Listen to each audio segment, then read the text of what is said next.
If we are talking about the nation state, we are really talking about the three separate things: the nation, the state, and the nation state.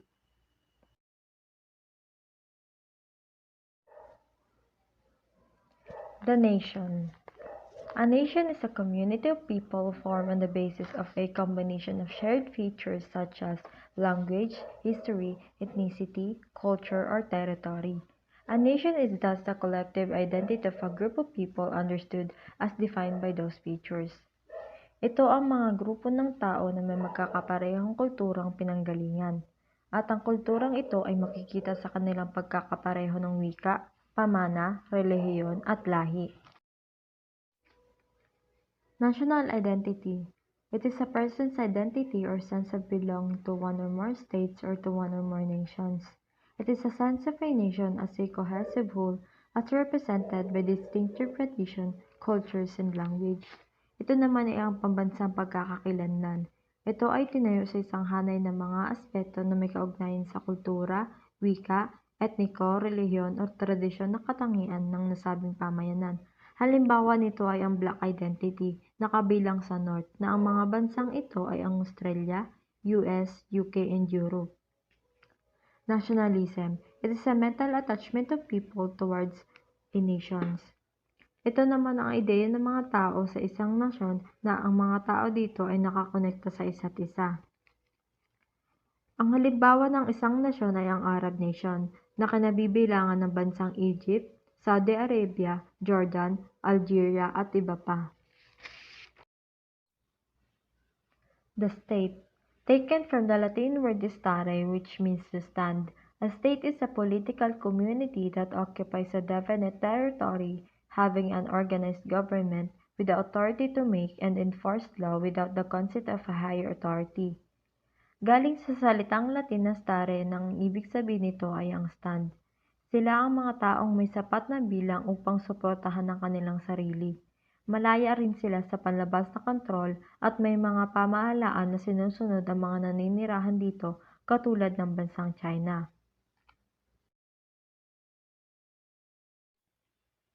Para maituring na isang ganap na estado ang isang komunidad, kinakailangan nito ng apat na elemento ng isang estado.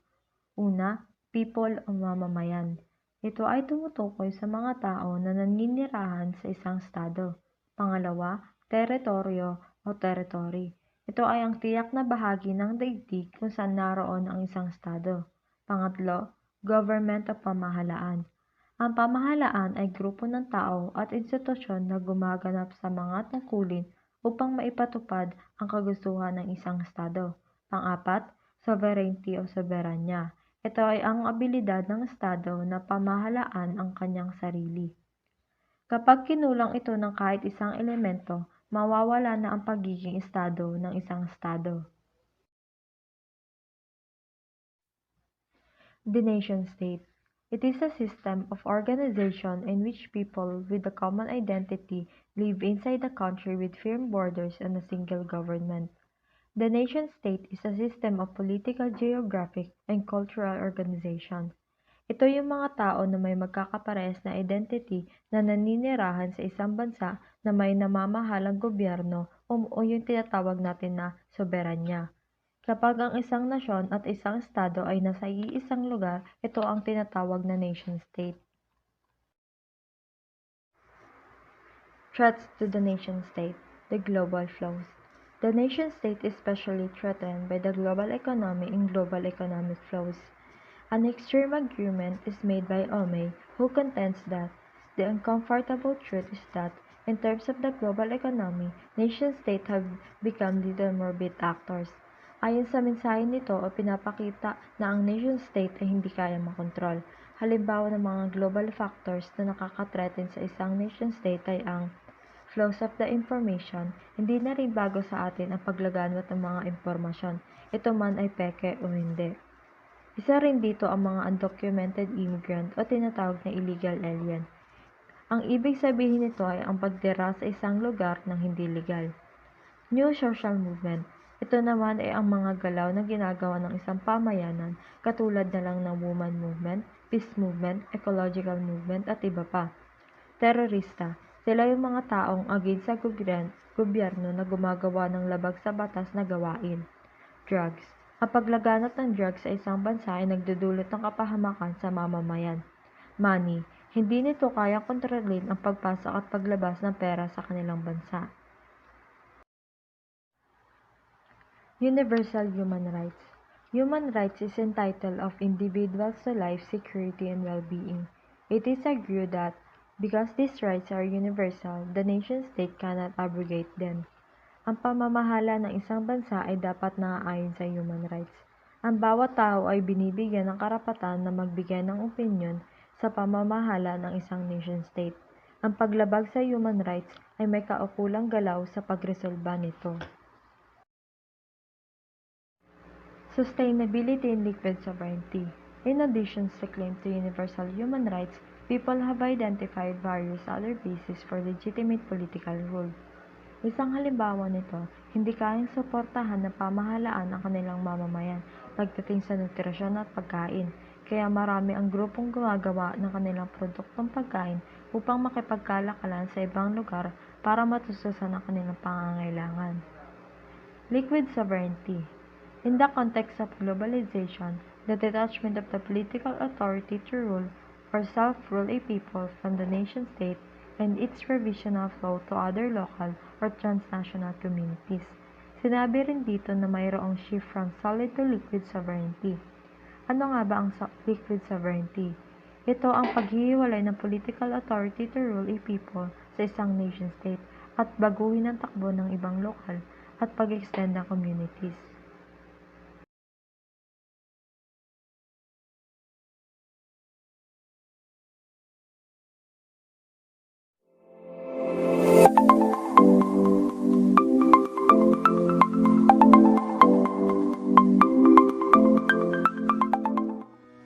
Good afternoon everyone. Good afternoon sir. So, ang topic ko po ngayon ay Imagine Community. Ano nga ba ang Imagine Community? Imagine Community, whether or not it is being superseded by globalization, the nation-state remains important. In thinking about the nation-state, especially in the era of globalization, we need to understand that it is not a natural phenomenon, but is rather a social and political construction. This means that the nation-state had to be literally created. Kumbaga, ginagawa ito gaya ng isang pangarap. Pinaplano kung paano isa sa katuparan. Anderson defines the nation as an imagined community, which means na ang isang bansa ay nabubuo sa ideas pamamagitan ng pag-isip ng tao. So, may 4 na karakteristik na sinasabi sa Anderson to an imagined nation. First, imagine. Dahil hindi lahat ng mga lugar, pamayanan ay nagkakaroon ng face-to-face, kaya ini-imagine nila ang isang tao. Limited. Sapagkat lahat ay may hangganan. Third, sovereign. Lahat ay may kalayaan. Sa imagined community, doon tinatalakay kung ano ang pamayanan noong unang panahon. At hanggang sa kasalukuyan na sa paglipas ng panahon ay unti-unting nagbabago. Yung mga idea o kaisipan ay naisa sa katuparan. Isa sa pinakamagandang halimbawa ng imagined community ay paggawa ng isang gusali. Nabanggit na ang imagined community ay may 4 na karakteristik ayon kay Anderson. So, halimbawa, ang gusali bago ginagawa, pinaplano ito. Ini-imagine. Iniisip mo ng bawat detalye at pumapasok dito yung limited. Sapagkat sa paggawa ng gusali may mga limitasyon, gaya ng time frame. At sa paggawa ng gusali ay may kalayaan din dito. Kalayaan na mag-isip ng idea at pag nagbuo ng idea, ang isang gusali, matatawag na ito na komunidad.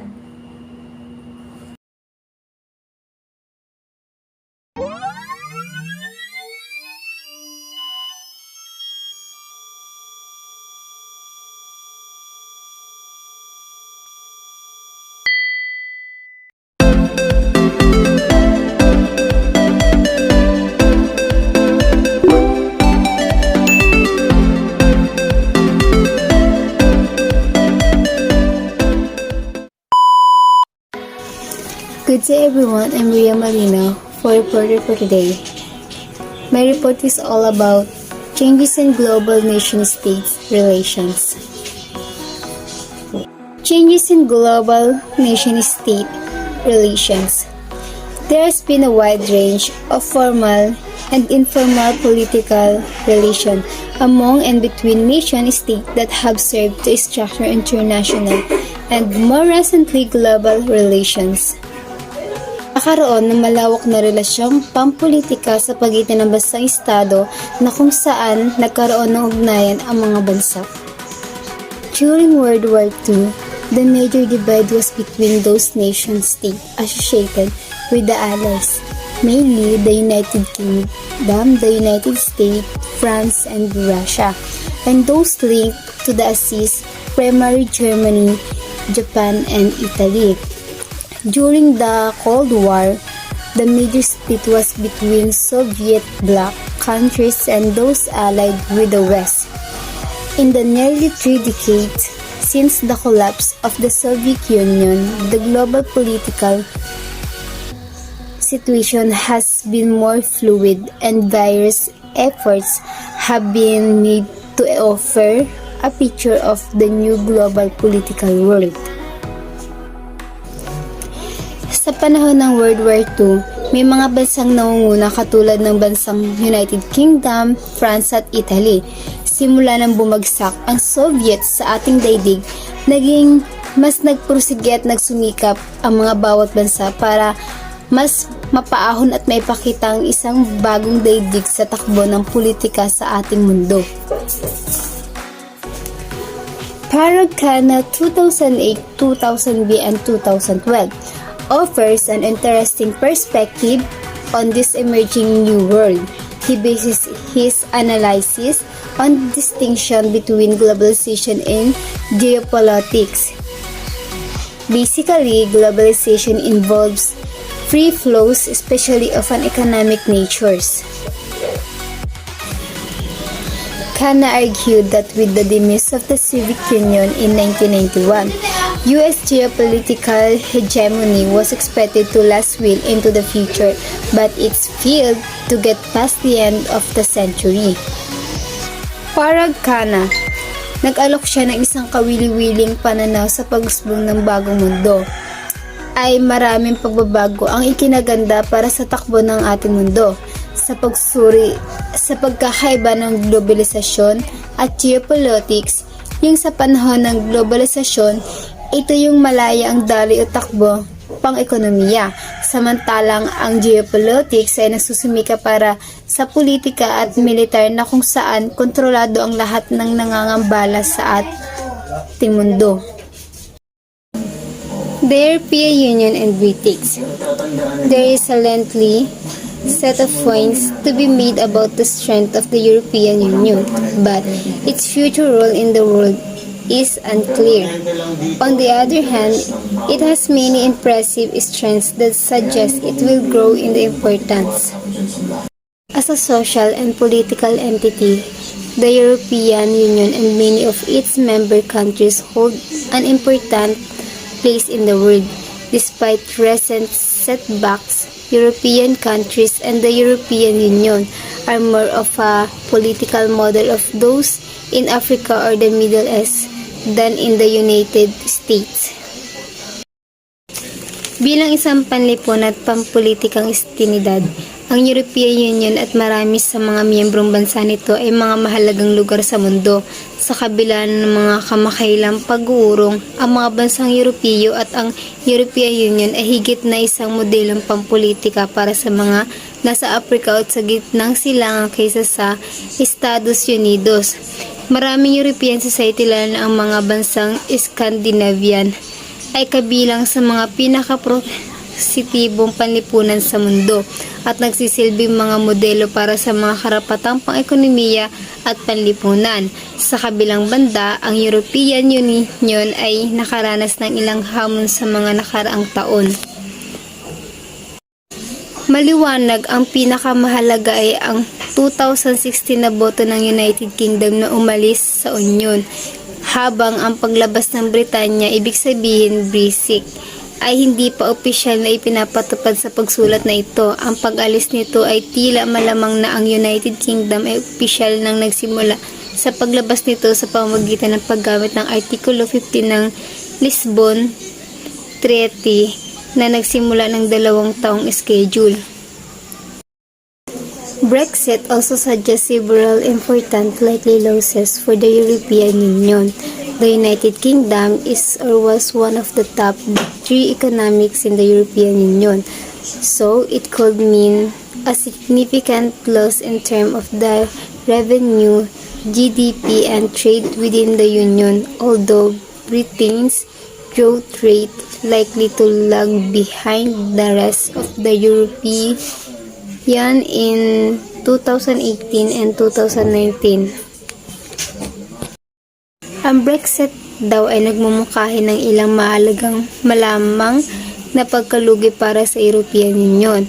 Ang United Kingdom ay dati isa sa nangungunang 3 ekonomiya sa European Union, kaya maaaring mga hulugan ito na malaking pagkalugi sa mga tuntunin ng kita ng GDP at kalakalan sa loob ng Union. Bagaman ang rate ng paglago ng Britain ay malamang na mahuhuli sa iba pa.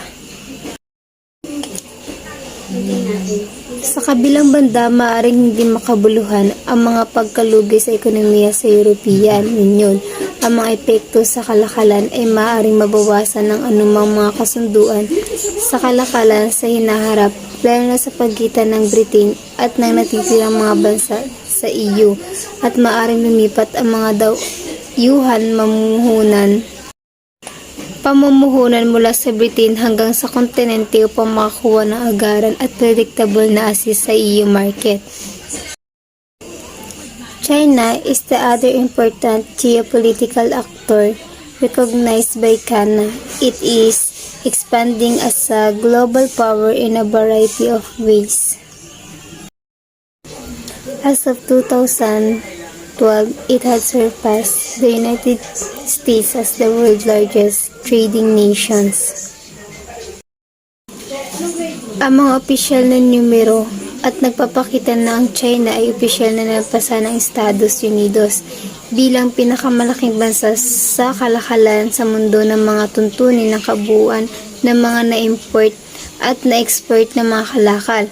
Ang mga pang-export at pang-import na mga kalakal ng US ay umabot sa 3.82 trillion noong 2012, habang ang kalakalan ng China ay umabot sa 3.87 trillion.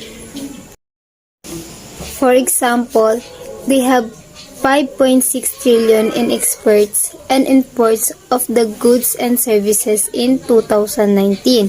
The US has trade relations with more than 200 countries, territories, and regional associations around the global. Its trade with the world is massive and growing, and it continues to buy major companies in the United States and Europe. Ang pakikipagkalakalan daw nito sa mundo ay napakalaking lumalago at patuloy nitong binibilang mga malalaking kumpanya sa United States at Europe. It is making all sorts of deals with and sending a wide range of the personnel, engineers, military personnel, and etc. So a number of locales in the world, Africa, Latin America, and etc. Ito ay gumagawa ng lahat ng uri ng deals sa pagpapadala ng malawak na honey at personnel engineer ng mga tauhan ng military sa ilang lokal na lugar sa mundong Africa, Latin America. It continues to secure access to natural resources, oil, gas, minerals from all over the world, including building over 200 dams around the globe. Ito ay patuloy na secure access sa natural resources, langis, gas, mineral mula sa buong mundo, kabilang ang pagbuo ng 200 dams sa buong mundo. In a massive urbanization plan, it is attempting to move tens of the million more people into cities and the contemporary economy by 2020.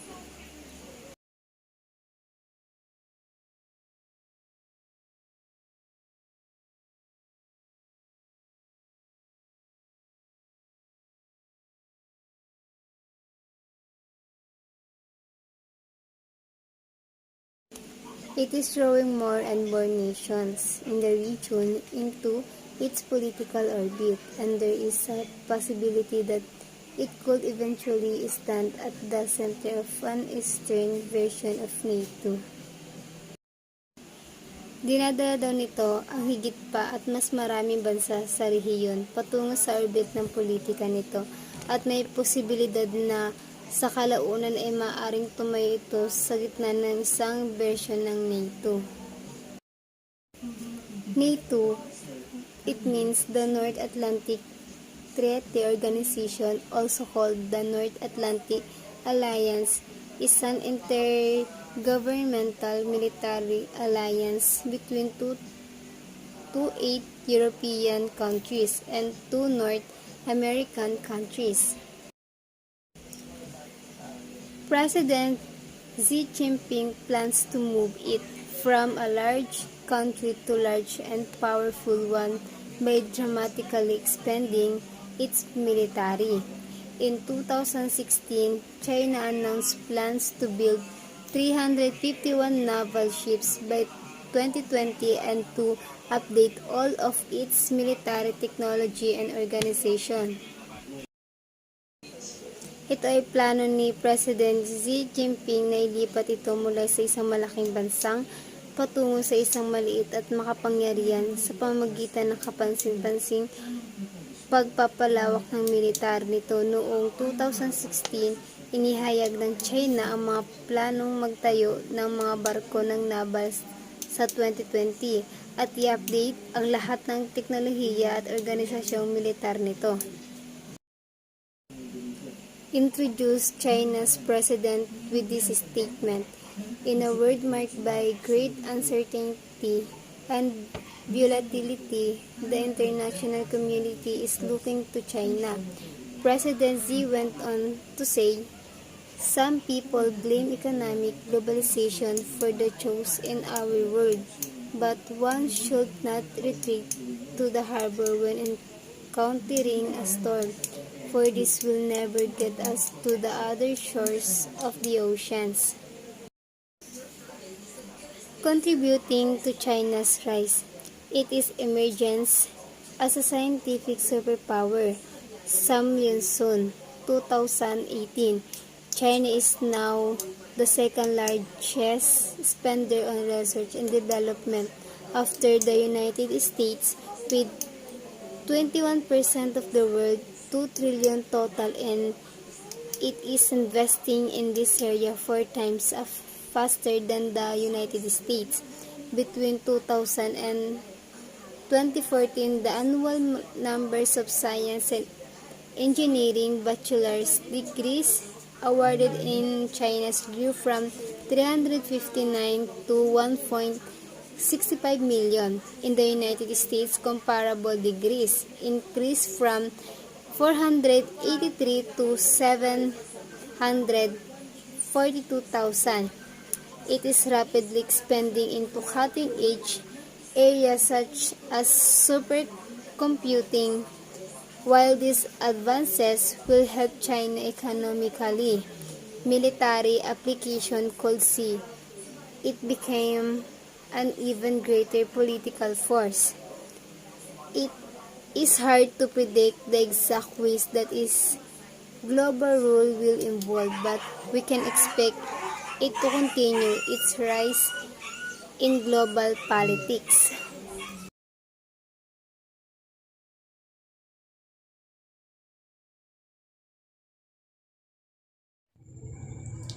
United Nations. It began operation on October 1945. The two best-known state-based organizations in the United Nations are the Security Council and the General Assembly. Security Council. Dito binibigyang halaga ang pangkalahatan ng Kaligtasan. General Assembly. Ito naman ang pagpupulong ng buong parte ng organisasyon. Bago sinabing State of the Nation, ito ang namamahala sa lahat. Tungkulin nito ang mapanatili ang pandaigdigang kapayapaan at seguridad. United Nations, concerned primarily with four boards areas. First, military issue. Dito pinapahalagaan ang seguridad ng bawat bansa. Second, economic. Pagpapaunlad na ekonomiya. Third, environmental issues. Pangangalaga sa kalikasan. Fourth, human protection. Mga karapatang pangtao at kanyang seguridad. United Nations. Conference on Trade and Development was created in 1964 in the UN Assembly. Tinatalakay dito ang pag-unlad ng mga bansa, lalo na ang bansang mahirap upang mapalago. United Nations Educational, Scientific and Cultural Organization. Dito naman pinapahalagaan ang edukasyon.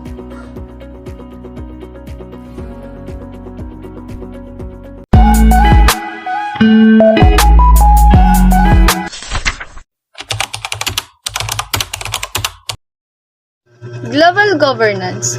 Global governance refers to the collective efforts to identify, understand, and address worldwide problems that go beyond the problem-solving capacities of states.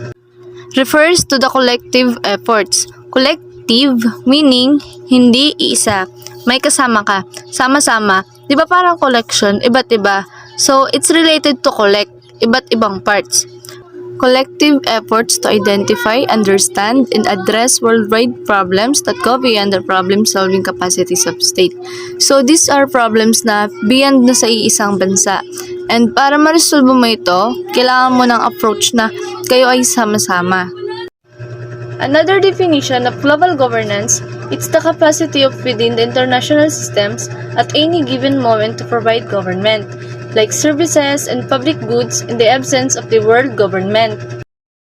It is a combination of informal and formal ideas, values, rules, norms, procedures, policies, practices, and organizations that help all actors, states, international organizations, non-government organizations to identify, understand, and address transboundary problems.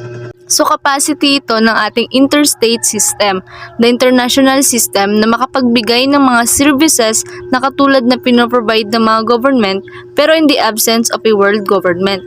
Kasi nga, di ba nga wala naman tayong Prime Minister of the world, wala naman tayong President of the world, pero with the global governance, nagkakaroon tayo ng kakayanan ang bansa to set out policies, to sign treaties, mga kasunduan na to ensure na sama-sama nating ma-identify, sama-sama nating maiintindihan at sama-sama nating masusolusyonan yung mga transboundary problems. Pag sinabi mong transboundary, tumatawid sa mga boundaries ng mga bansa, sa mga teritoryo ng mga bansa. So basically, that's the idea of global governance. Governance refers to the processes and institutions, formal and informal, whereby rules are created, compliance is elicited, and goods are provided in pursuit of collective goals. Governance has shaped global politics in important ways and is a rapidly growing area of both activity and research.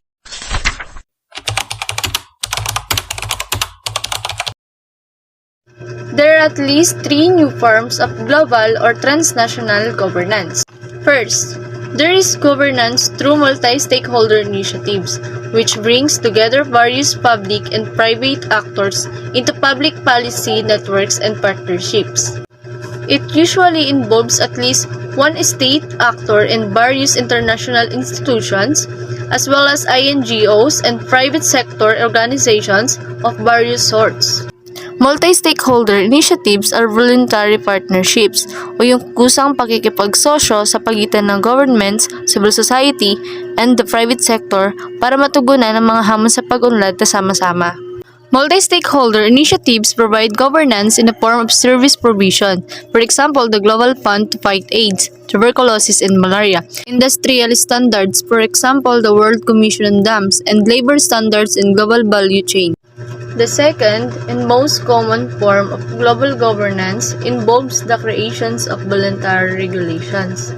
In voluntary regulatory system, MNCs agree to a set of social and or environmental practices that go beyond the stated or enforced set of laws and area in which they operate.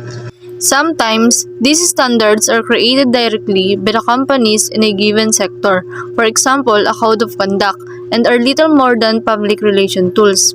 But in other cases, the standards are developed, monitored, and enforced through an extensive network of international organizations, for example, the NGOs, social movement organizations, states, IGOs, and etc. One example of this voluntary form of regulation is the Forest Stewardship Council, or FSC, which seeks to promote sustainable forestry. The Forest Stewardship Council brings together environmental and social NGOs, forestry corporations, and scientific institutions in the development of forestry standards that are monitored and enforced through independent third-party certification. Forest Stewardship Council, ito ay samahan na nagtataguyod ng responsableng pamamahala ng mga kagubatan sa buong mundo. Bumuo ang FSC ng isang sistema ng forest certification at product labeling na nagbibigay daan sa mga tao na makilala ang responsableng source ng kahoy, papel at iba pang mga produktong panggubat. Not all systems of voluntary regulation feature a specific set of standards that are monitored and enforced. For example, the Global Compact, created by former UN Secretary General Kofi Annan, encompasses 10 basic principles by which businesses around the world should voluntarily conduct their affairs. Kung saan ang mga negosyo sa buong mundo ay dapat kusang loob magsagawa ng kanilang mga gawain. It facilitates learning and capacity building in the development and implementation of these social and environmental principles. For example, businesses should support human rights, eliminate compulsory labor, and promote greater environmental responsibility, but it is not enforced or monitored. Pinapadali nito ang pag-aaral at pagbuo ng kakayahan sa pagpapaunlad at pagpapatupad ng mga alintuntunin sa panlipunan at pangkapaligiran, ngunit hindi ito ipinatutupad o sinusubaybayan. Third, there are transnational arbitration bodies, where global governance has been accorded to courts and lawyers, but their authority is not based in international law. For example, the North American Free Trade Agreement or NAFTA has an environmental side agreement that strives to make sure that member countries follow their own environmental laws. Through North American Commission for Environmental Cooperation or CEC, citizens may submit evidence exposing their country's failure to enforce its environmental law.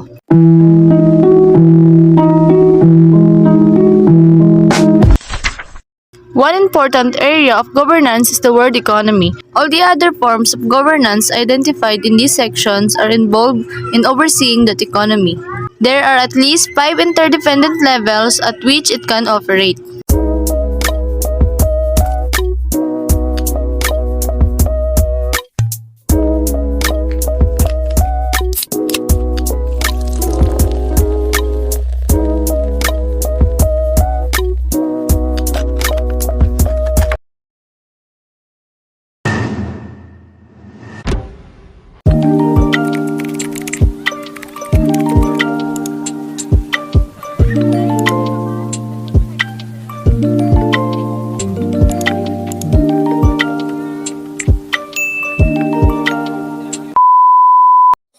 Chapter 5 Global Political Structures and Processes.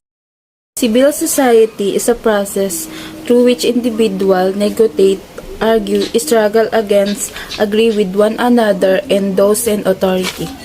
What do you mean by civil society? It's comprised of group or organization working in the interest of the citizen but operate outside of the government and for-profit sector. Civil society is sometimes referred to as civil sector, a term that is used to differentiate it from other sector that comprise a functioning society. Ito ay isang sektor na lipunan na sa labas ng estado o hindi kabilang sa pamahalaan kung saan nakikiisa ang mga tao upang makatulong sa kanilang mga adhikain o mga layunin. Ito ay isang organisasyon na binubuo ng mga mamamayan sa lipunan na hindi umaasa sa pamahalaan.